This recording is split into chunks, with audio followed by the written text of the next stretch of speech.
Let's lay some noise.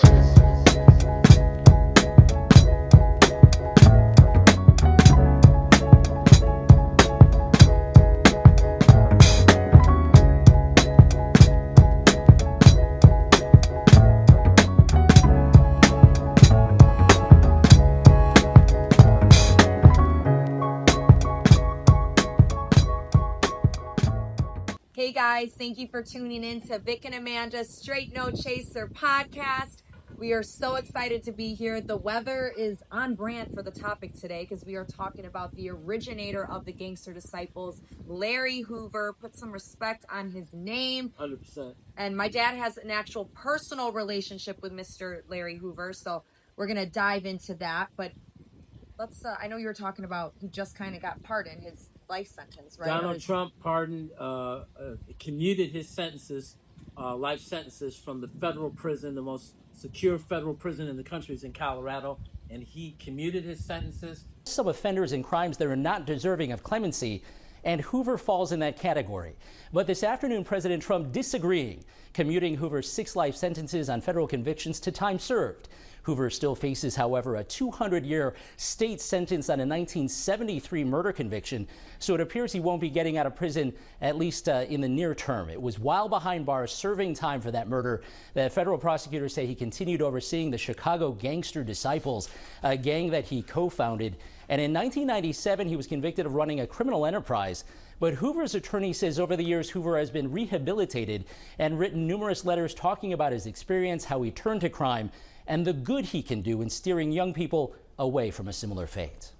He is being held because he is a symbol, not because he needs further incarceration or he hasn't been rehabilitated. He's been a model prisoner for many, many years. He's been examined. He has been determined to be no risk.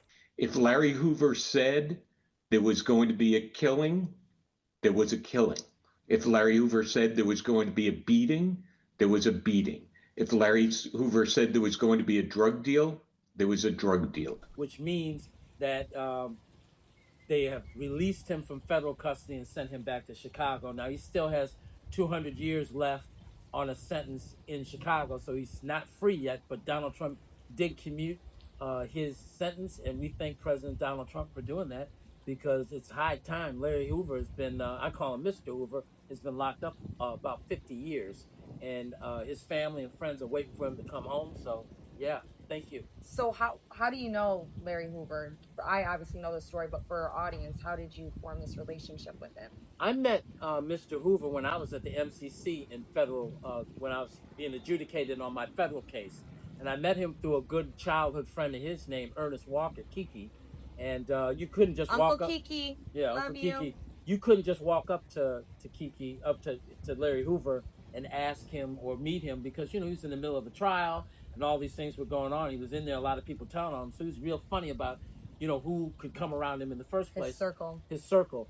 But Ernest Kiki was my friend, and he introduced me to Mr. Hoover, and he took a liking to me, and we became friends. We even started a business together called Revo, which is actually Hoover spelled backwards. And it really was a business where we were going, it was a network marketing business where back then, you could be involved in this phone network marketing business, and if you got a phone with this company and then you got someone else to do it, someone else to do it, you got residual income from that. So I thought, hey, this is a great idea for us to get all of the disciples across the United States and put them in here. And do something legitimate. Yeah, legitimate way to make some legitimate money. He agreed, and we started meeting in the attorney room together. His attorney would call him to the attorney room, and my attorney would call me to the attorney room. They would both leave and leave Mr. Hoover alone together, and we spent hours and hours and hours together getting to know him. And he's one of the most bravest, charismatic, intelligent people I have ever met, and fearless.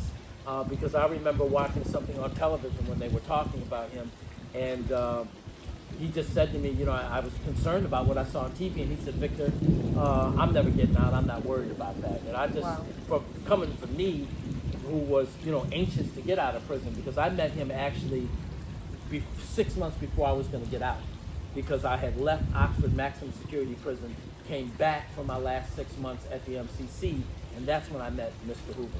And you met him as a GD, Gangster Disciple, and he blessed you out of the organization. Is 100%. that right? Can you kind of tell me about that? Well, Tell our audience I about that? actually, when I was in Oxford Federal Prison, I backed up away from being a gangster disciple because, there were laws and policies and things that you had to do. You just couldn't say I'm a gangster disciple. We had, 1 through 16, and you needed to know your laws and, like love, life, loyalty, wisdom, knowledge, and understanding.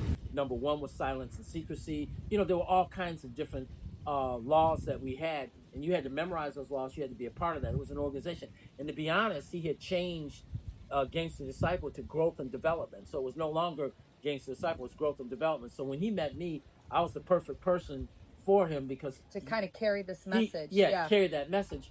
And I stopped being a Gangster Disciple at Oxford Maximum Security Prison because they were not following the laws of silence and secrecy. They were not doing they did not honor growth and development. They wanted to keep doing what they were doing. So I did what you say in federal prison. You take yourself off count, which I just told them, hey, I'm off count. I'm no longer participating in what you're doing. And that got a lot of backlash, but I refused to continue that, took myself off count. And then when I met Mr. Hoover at the MCC and told him that I had done that, he said to me, he said, you did exactly what you're supposed to do, Victor, and honored that. And I appreciated that because I did what he wanted me to do. Yeah. Growth and development. He wanted to see people in that organization become lawyers and doctors and business people. He had been long removed from doing anything negative. For anybody that I was on BET, and on BET's American Gangster, and I spent 10 years of my life in prison. I couldn't control my own family. I couldn't control what my kids did. I couldn't control what my, ex-wife did. The whole idea that you can be locked up in prison and control 150,000 people is bizarre.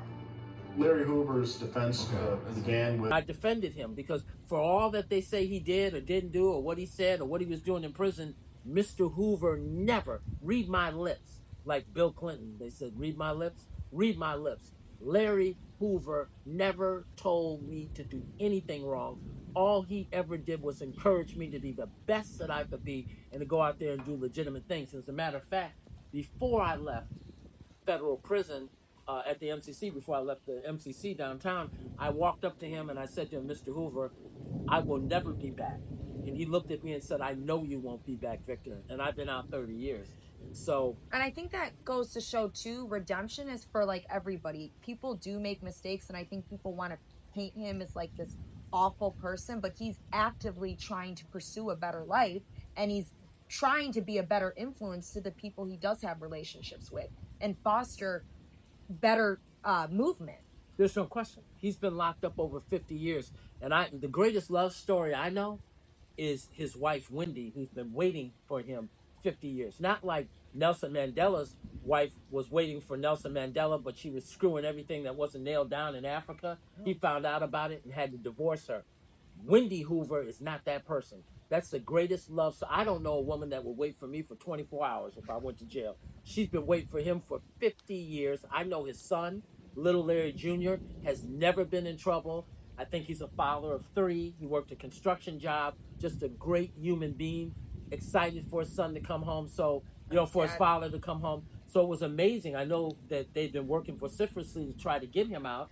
And Kim Kardashian is a person that I know fought very hard to get the woman over parole who had a life sentence, who's now working with Donald Trump to give paroles to people deserving who are locked up in prison with life sentences or wrongly convicted. And she started that. And someone got to Donald Trump. It might have been Kanye West or some people that had been trying to help.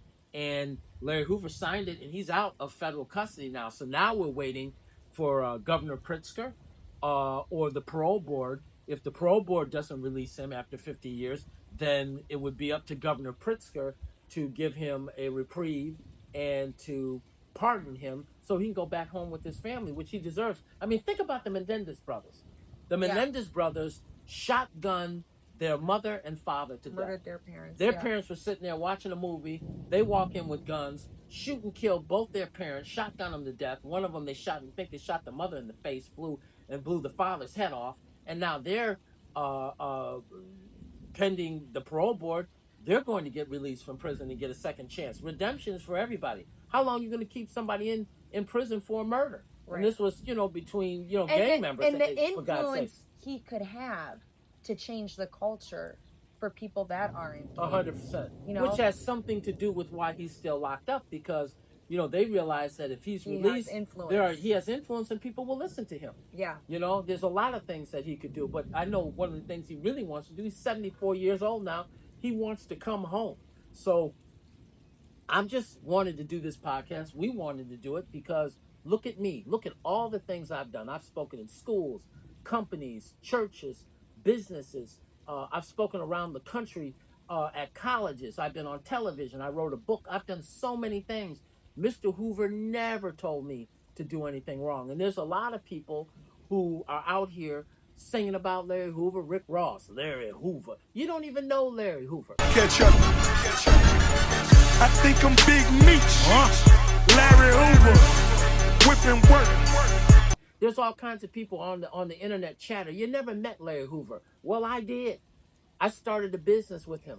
And I'm here to tell you, Larry Hoover, Mr. Hoover, is not about anything that's not moral, than anything that's not right. They need to let him out and give him the same chance they gave me. Look what I've done. But that's a problem for some people. There were a lot of people that never wanted me to get out of prison because they knew the power that I had to do wrong.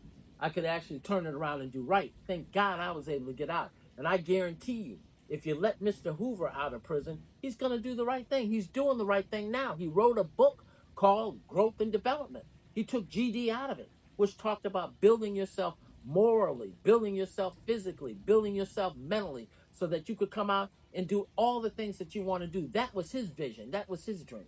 Yeah. I think that sums it up. Do you have a message for any gangster disciples that are running around, Anybody who's running around throwing up pitchforks? And look, there was a time and place for this. This is what it looked like. These are pitchforks. We don't do that anymore. That's not what being a gangster disciple is about. It's about growth and development. So if you're out there right now, you're doing wrong. You're selling drugs. You're robbing people. You're carjacking, and you're calling yourself a GD.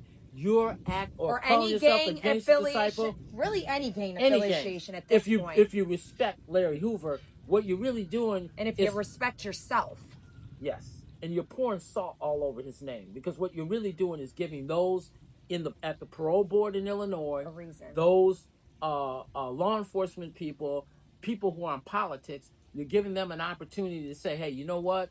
This is why we don't let Larry Hoover out. See what these young people are doing out here in the street. See all the people they're shooting. See all the carjacking. See all these things. You're actually helping Larry Hoover stay in jail. So me personally, this is my message to you. Please stop what you're doing. You should have stopped 10 or 15 years ago. If it wasn't for Donald Trump, and I don't care what side of the political spectrum you're on, but if it wasn't for Donald Trump, Larry Hoover would have died in federal prison. They weren't going to let him out. So now Donald Trump did his part. Hopefully we can do our part. Hopefully the governor in Illinois, Governor Pritzker, I'm asking, as a person who was incarcerated at the state and federal level, who has never been back to prison in 30 years, because I made a conscientious decision not to do that. And Mr. Hoover did nothing but breathe life into me and told me to come out and do the right thing. And I have. And I have blessed millions of other people through my story, through my advocation, through my speaking, to not do those things. I went back to every single prison in Illinois to speak to prisoners, male and female. I've been at the biggest federal prison for women in Mabel Bassett. I've been in prisons and detention centers all over the country, spreading a message of hope and change and redemption. And if I can do it, you can do it. Help Mr. Hoover get out. Pray for him, pray for his family. And a shout out to his son, who did not sell drugs, who did not carjack, that did not rob people. Mr. Hoover's son went to work. He's married and is a family man. That's the reality and the fact of the matter. So let us collectively get our acts together. Please don't do anything to pour salt on that man's name. He doesn't deserve it. He's been locked up over 50 years. It's time for him to come home. If we're going to let the Menendez brothers out, I know damn well we're going to let him out. Mr. Hoover didn't shoot his mother and father in the head. So if there's redemption for the Menendez brothers, there's redemption for Larry Hoover. So that's right. Thank you guys so much for tuning in. Please continue to like, comment, subscribe to our YouTube channel. We love and appreciate you guys so much. Catch you next time.